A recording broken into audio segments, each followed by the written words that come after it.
Hello, everybody. It's February the 19th. The meeting in Russian-Ukraine ceasefire was held in Riyadh. Strangely, nobody from Ukraine was represented. It was between Russian representative and U.S. Secretary of State Marco Rubio and two others. When President Trump was asked about it, this was his response to it. Just 1 second, listen to this. Message for Ukrainians who, after 3 years of fighting, might feel betrayed or disappointed at not having a seat at these initial talks in Saudi Arabia? Well, I think I'm really disappointed in what's happened. I've been watching this for 3 years. It's a war that would have never happened if I was president, and I've been watching these people being killed at levels that you've rarely seen, not even close, since the Second World War.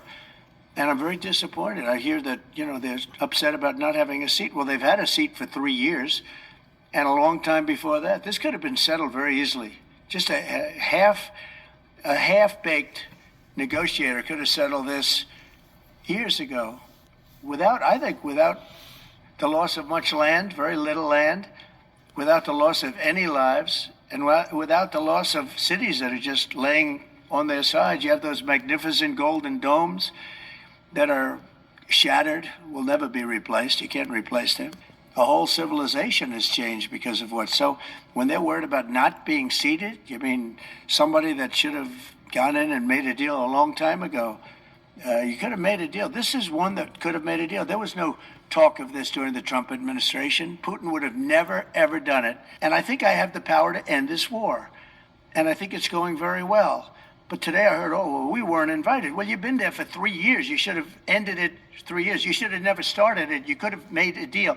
I could have made a deal for Ukraine that would have given them almost all of the land, everything, almost all of the land, and no people would have been killed, and no city would have been demolished, and not one dome would have been knocked down.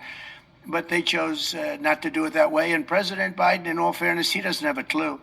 He was so bad for this. He was so bad, so pathetic, so sad.